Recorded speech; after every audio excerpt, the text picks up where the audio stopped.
Welcome students once again to our learning of feedback in amplifiers. तो currently जो topic under discussion है वो आपके फीडबैक से रिलेटेड है, जिसमें सबसे स्टार्टिंग में जो चीज़ें मैंने आपको पढ़ाई वो रिलेटेड थी क्लासिफिकेशन ऑफ एम्पलीफायर्स पे।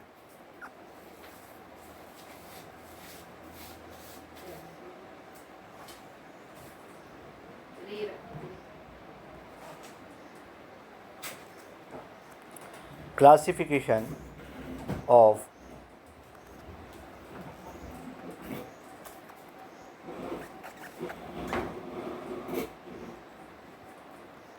amplifiers.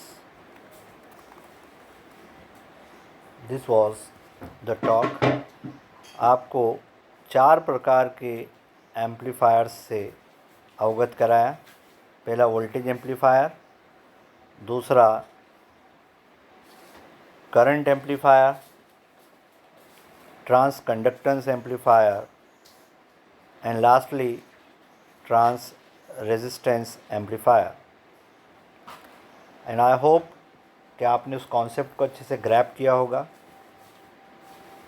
चारों तरह के एम्पलीफायर का डिसीजन हमको लेना होता है। जब हमारे सामने कोई सर्किट आएगा तो हम पता लगा लेंगे based on the relative value of R I, R O, R S and R L. इनके आधार पर हम फैसला कर चुके होंगे कि इसको किस टाइटल से हमें पहचानना है। अब सेकेंडली हम थोड़ा सा इस अंडरस्टैंडिंग को एडवांस लेवल पर लेके जा रहे हैं। अब हम फीडबैक के कॉन्सेप्ट्स को पढ़ेंगे कि कॉन्सेप्ट ऑफ फीडबैक क्या है ultimately. So before I proceed to that, the concept of feedback, हमको एक सर्किट को अच्छे से देखना है। Now what is that circuit? ये वाला सर्किट जो आपके सामने हमने आपको स्क्रीन पे दिखाया है। So I am not wasting our time कि मैं इसको रीड्रॉ करूं। आप लोग इस सर्किट को रीड्रॉ कर लीजिएगा। This is a sort of a block diagram. ये एक प्रकार का ब्लॉक डायग्राम है। इस ब्लॉक डायग्राम में अगर आप गौर से देखेंगे तो आपको कुछ बेसिक बिल्डिंग ब्लॉक्स दिख रहे हैं। मैं उसको हाईलाइट कर देता हूँ। जैसे इसका जो बेसिक बिल्डिंग ब्लॉक है जिससे हम वाकिफ़ हैं, अच्छे से पता है, वो है बेसिक एम्पलीफायर।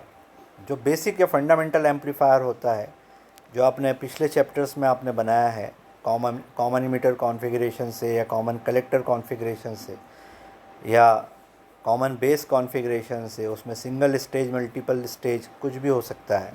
जो भी बनाया उसको हम बेसिक एम्पलीफायर कह रहे हैं।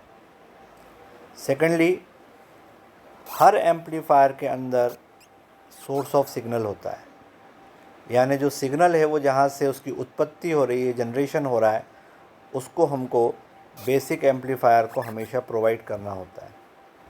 एंड थर्डली, जो लोड है वो हमेशा मौजूद होता है। अल्टीमेटली हर एम्पलीफायर किसी न किसी लोड को वहन करने के लिए बनाते हैं, वो उसका भार वहन करता है।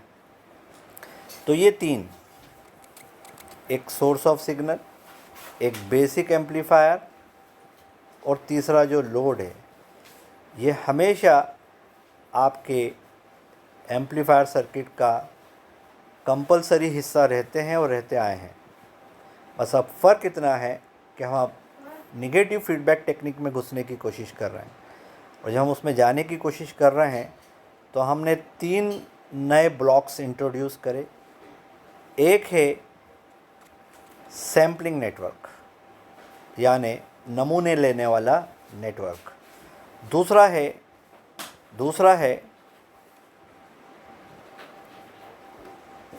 फीडबैक नेटवर्क और रिवर्स ट्रांसमिशन बीटा। एक ऐसा नेटवर्क जहाँ पर कुछ सैम्पल्ड जो हमारा सिग्नल होगा हम उसको यहाँ पर कुछ हद तक प्रोसेस करेंगे, हम उसमें कुछ परिवर्तन करेंगे, मॉडिफिकेशन करेंगे, और जब मॉडिफिकेशन वो हो जाएगा तो उसको ले जाकर मिला देंगे कंपैरेटर या मिक्सर नेटवर्क के साथ। मिक्सर शब्द हम जानते हैं किसी को मिक्स करना, यानी वो सिग्नल्स को मिक्स करेगा। किसको मिक्स करेगा?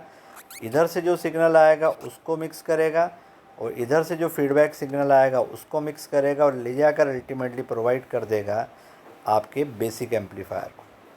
बेसिक एम्पलीफायर अपना काम पूरा करने के बाद उसको यहाँ पर अग्रेषित कर देगा, आगे बढ़ा देगा।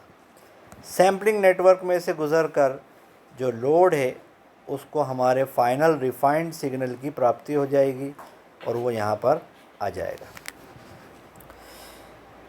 इतनी बात को पहले अच्छे से समझ लो, फिर हम आगे की बात करते हैं। तो ये सर्किट जो आपके सामने दिखाया गया है, ये सर्किट में source of signal, basic amplifier, load, फिर एक सैम्पलिंग नेटवर्क, एक फीडबैक नेटवर्क और एक कंपैरेटर नेटवर्क या मिक्सर नेटवर्क हमने यहाँ पर दिखाया है। अब इन सारी चीज़ों को हम एक एक करके अच्छे से समझेंगे। बेसिक एम्पलीफायर तो हम पिछले चैप्टर्स में पढ़ते आए हैं।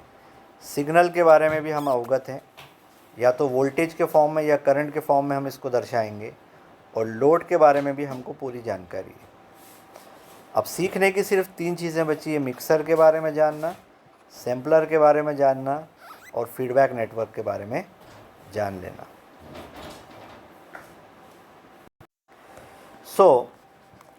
अब ये नई स्लाइड है आपके सामने जो दिख रही स्क्रीन के ऊपर आपको, उसमें हमने सैम्पलर पे फोकस किया है। अब जो हमारा फोकस है वो सैम्पलर है, यानी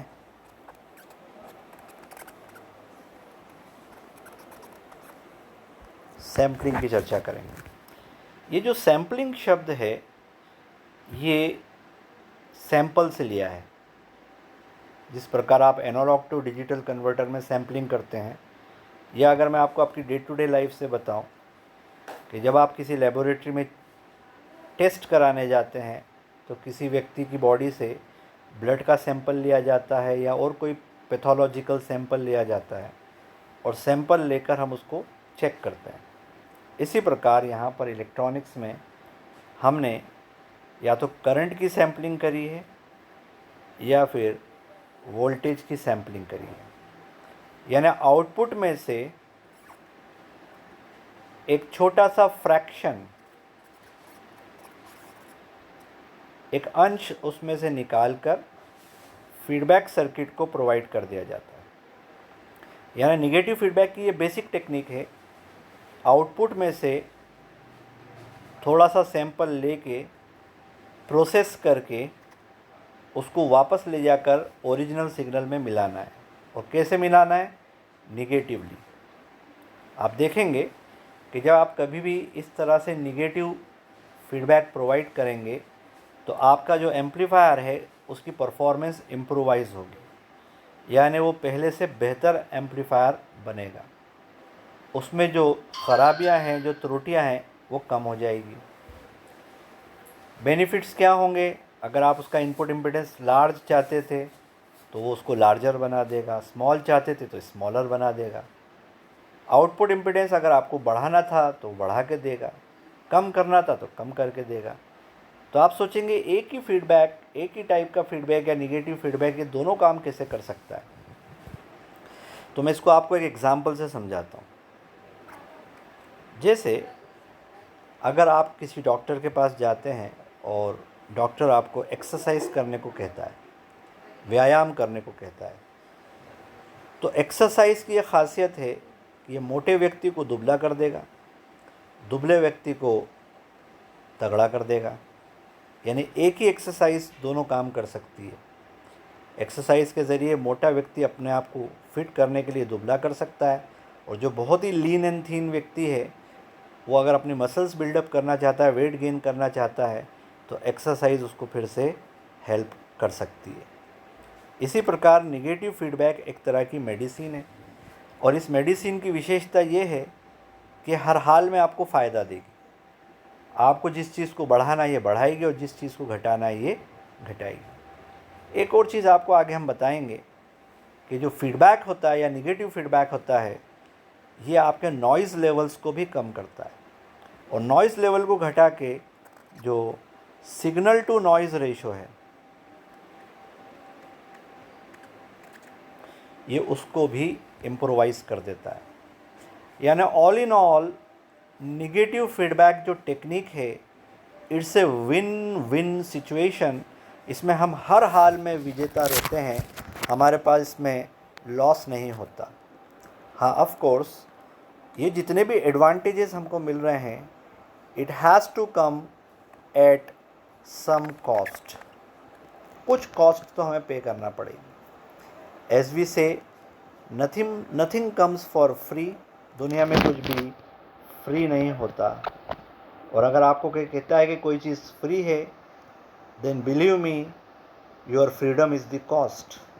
जैसे आजकल बहुत सारी सोशल साइट्स हैं जो आपको फ्री मिलती हैं, पर आपकी फ्रीडम चली जाती है। आपको लगता है ये फ्री में मिल रहा है हमें, पर वो आपकी फ्रीडम छीन लेती है, इन terms of your privacy, in terms of your surveillance, in terms of your data and any other thing. तो कुछ ना कुछ आपसे लेगा, तो फ्रीडम आपकी चली जाएगी। तो फ्री कुछ नहीं होता दुनिया में। तो अगर आप कहते हैं कि हमने निगेटिव फीडबैक सर्किट में एम्प्लॉय किया है, तो मैं कहता हूँ उसकी कॉस्ट भी आपको पे करना पड़ेगी। कॉस्ट क्या है? कॉस्ट ये है कि जो आपका गेन है वो रिड्यूस हो जाएगा। अगर आपका पहले करंट गेन मान लीजिए 50 था, 50 हो सकता अब वो 20 हो जाए।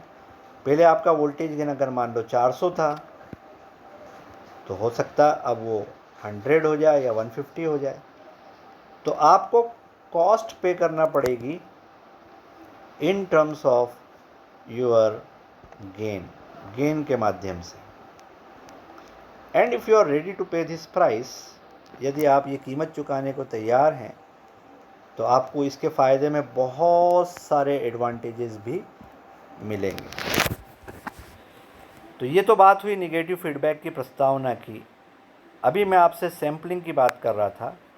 तो अगर आप सैम्पलिंग करेंगे तो आपके पास दो पॉसिबिलिटीज़ हैं। या तो आप करंट सैम्पलिंग करेंगे या आप वोल्टेज सैम्पलिंग करेंगे।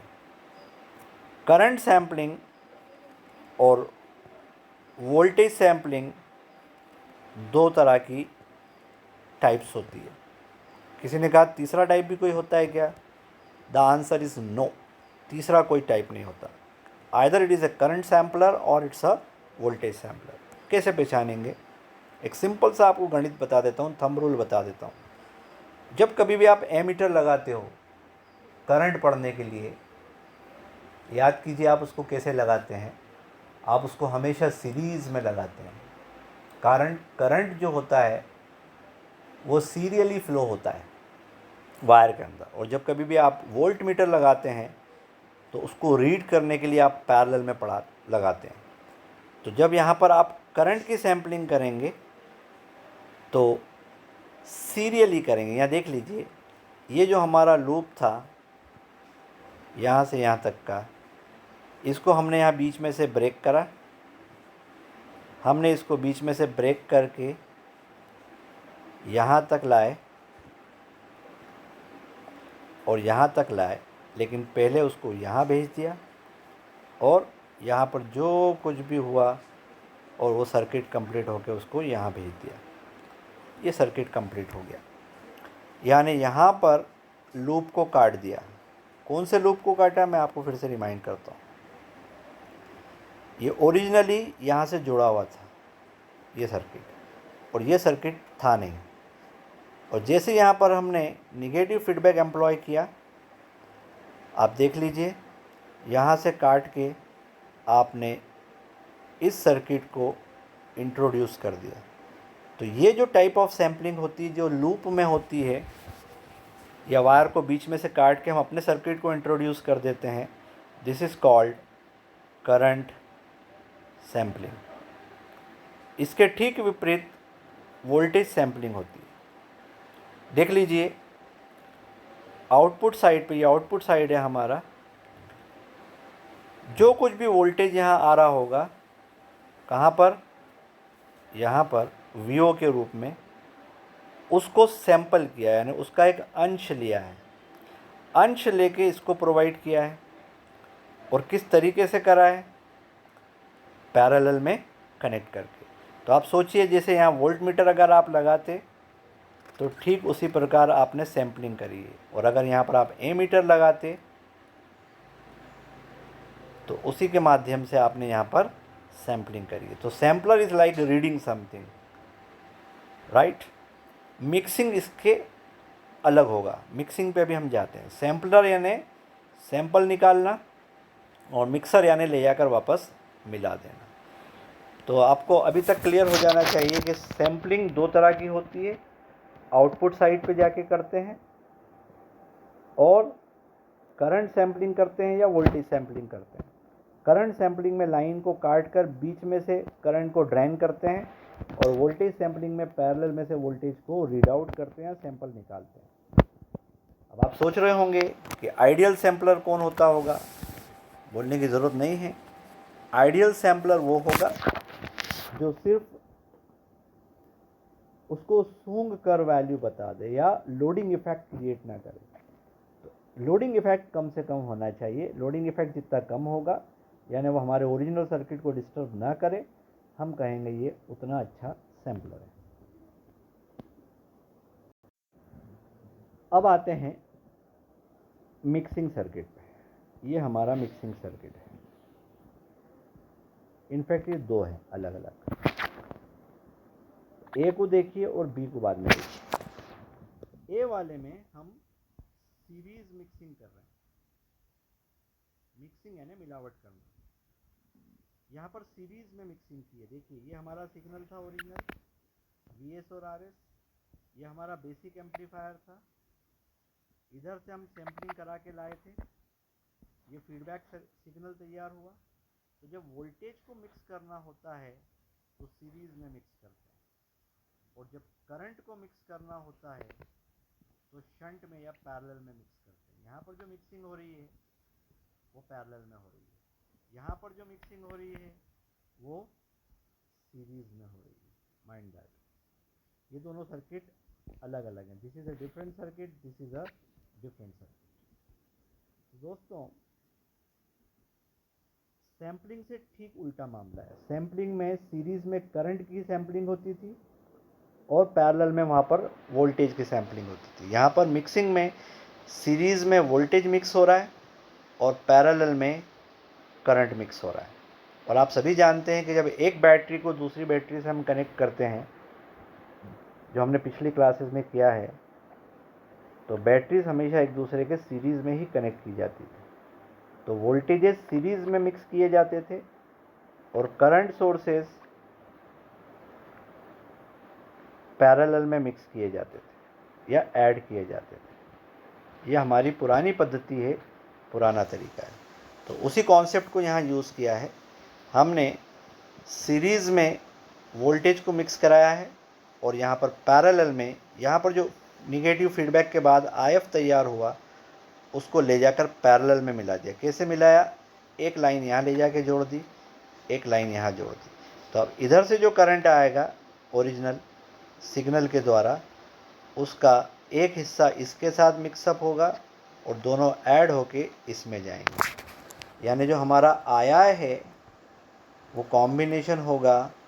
यहाँ से जो आईएस के कारण आया, अभी मैं इसको आईएस पूरा लिख देता हूँ, प्लस फीडबैक के पश्चात जो हमें करंट प्राप्त हुआ।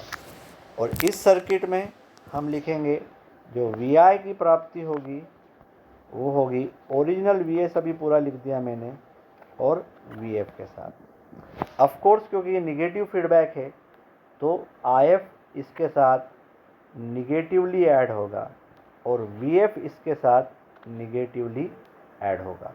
तो प्लस और माइनस को हम थोड़ी देर बाद देखते हैं। अभी तो मैंने यहाँ पर सिर्फ आपको अलजेब्रिक सम बताया है। So now by now it should be clear to you कि क्या डिफरेंस है सैम्पलिंग और मिक्सिंग में। तो सैम्पलिंग, आई रिपीट,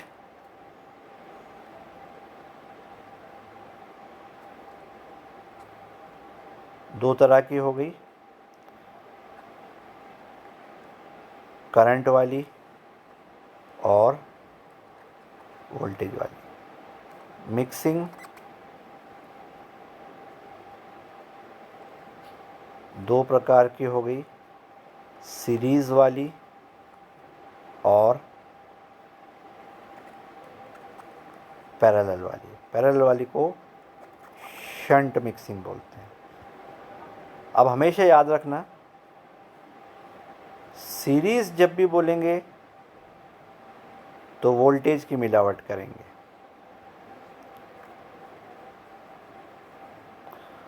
और जब भी शंट करेंगे तो करंट की मिलावट करेंगे। सैम्पलिंग में इसका उल्टा है, जैसा मैं आपको बता चुका हूँ, वहाँ तो नाम भी लिखा हुआ है, voltage sampling and current sampling. तो दोस्तों, अभी मैंने आपको आज के लेक्चर में कुछ इम्पॉर्टेंट बातें बताई कि निगेटिव फीडबैक क्या होगा। Negative feedback is a technique in which a definite portion of the output is taken away or sampled, then it is processed through a feedback network and it is mixed with the original signal and that too negatively उसको mix कर देते हैं। अब हमारे पास दो option हैं कि हम आउटपुट से वोल्टेज निकाल रहे हैं या करंट निकाल रहे हैं, और इनपुट पे वोल्टेज मिला रहे हैं या करंट मिला रहे हैं। साथियों, इसके कारण चार पॉसिबिलिटीज़ पैदा होगी। आप सभी ने परम्यूटेशंस एंड कॉम्बिनेशंस पढ़ा है मैथमेटिक्स में। जैसे किसी व्यक्ति के पास दो शर्ट्स हों अलग अलग कलर्स की और दो पैंट्स हों अलग अलग तरह की, तो आप बताइए वो कितने कॉम्बिनेशंस पहन सकता है, कितने यूनिक कॉम्बिनेशंस पहन सकता है। The obvious answer is 2 × 2 that is 4। चार तरह के कॉम्बिनेशन वो पहन सकता है, क्योंकि एक पर्टिकुलर पैंट के साथ दो शर्ट्स, फिर दूसरी वाली पैंट के साथ दो शर्ट्स, तो कुल मिलाकर 4 कॉम्बिनेशन बनेंगे।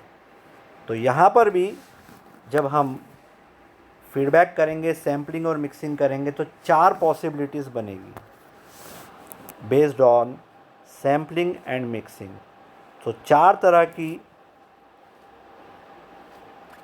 टोपोलॉजी बनेगी, इसको टोपोलॉजी बोलते हैं। ये वो नहीं है जो आप चीटिंग करते हो उसको टोपोलॉजी बोलते हो। टोपोलॉजी बनेगी, एक को बोलेंगे वोल्टेज सीरीज टोपोलॉजी, दूसरे को बोलेंगे करंट शंट टोपोलॉजी, तीसरे को बोलेंगे वोल्टेज शंट टोपोलॉजी, और चतुर्थ को बोलेंगे करंट सीरीज टोपोलॉजी। हो गए ना चार। इन चारों में जो पहला शब्द है वो सैम्पलिंग के लिए आता है, ये वाला, यानी यहाँ पर वोल्टेज सैम्पलिंग, यहाँ पर करंट सैम्पलिंग, यहाँ पर वोल्टेज सैम्पलिंग, यहाँ पर करंट सैम्पलिंग, और जो दूसरा वाला शब्द है वो मिक्सिंग के लिए आता है। सो this is series mixing, this is shunt mixing, this is shunt mixing, this is series mixing. चार पॉसिबिलिटीज़ बन गई, voltage series, current shunt, voltage shunt, current series. अब आप सोच रहे होंगे कि हम कैसे निर्धारित करेंगे, कैसे पता लगाएंगे सैम्पलिंग कौन सी करना है, मिक्सिंग कौन सी करना है। तो आपको मैं खूबसूरत बात याद दिला दूं, बाय द वे हमारे पास एम्पलीफायर भी तो चार हैं। अगर चार तरह की टोपोलॉजी है तो 4 टाइप ऑफ एम्पलीफायर्स भी हमने पहले से पढ़ रखे हैं। एक वोल्टेज वाला, एक करंट वाला, एक ट्रांस कंडक्टेंस वाला, एक ट्रांस रेजिस्टेंस वाला। तो याद रखिए 4 मेडिसिन हैं और 4 पेशेंट्स हैं, और हर पेशेंट के लिए एक यूनिक मेडिसिन यूज़ होती है। मैं बता दूं आपको, हालांकि आगे जाकर इसको मैं फुल डिटेल में बताऊंगा। वोल्टेज सीरीज़ वाली मेडिसिन वोल्टेज एम्पलीफायर के लिए है, करंट शंट वाली मेडिसिन करंट एम्पलीफायर के लिए है, और वोल्टेज शंट वाली मेडिसिन, गलत सोच रहे हैं आप, ट्रांस रेजिस्टेंस के लिए है, और करंट सीरीज़ वाली मेडिसिन आखिरी बचा ट्रांस कंडक्टेंस के लिए। तो अगर सही पेशेंट को सही दवाई दी जाए तो वो ठीक हो सकता है। लेकिन आप सभी जानते हैं कि अगर आपने पेशेंट को डायग्नोज सही नहीं करा डॉक्टर ने, और उसको गलत बीमारी की दवा दे दी, तो वह अच्छा होने के बजाय और बीमार हो जाएगा। यानी मान लीजिए किसी व्यक्ति को टाइफाइड है और आपने उसको मलेरिया की दवा खिला दी 7 दिन, तो आप जानते हैं उसका क्या होने वाला है। कारण आपने डायग्नोसिस ही गलत कर दिया। इसी तरह एक अच्छा इंजीनियर वो होगा जो पहले पता लगा लेगा कि उसने जो बेसिक एम्पलीफायर बनाया है वो किस टाइप का इन चारों में से। एक बार ये पता चल गया तो वो अपने शेल्फ में से ये 4 मेडिसिन में से कोई एक मेडिसिन निकाल कर अप्रोप्रिएटली पेशेंट को खिला देगा, और आप देखेंगे कि पेशेंट स्वस्थ हो जाएगा, उसकी कंडीशन पहले से और भी बेहतर हो जाएगी, and the patient will start to rock, वो रॉक करने लगेगा। So this is all about for today. I am stopping my lecture here. इसको अच्छे से पढ़िए, और मैं सुनना चाहूँगा अपने कमेंट सेक्शन में कि आपको कितना समझ में आया है। अगर कोई चीज़ समझ में नहीं आई है तो क्या दिक्कत आ रही है, so please let me know how it goes, कैसे जा रही है चीज़ें, मुझे बताइए। ये आपकी जो गेट की तैयारी है उसमें भी आपको फ़ायदा होगा जब हम आगे न्यूमेरिकल्स करेंगे। Thank you very much.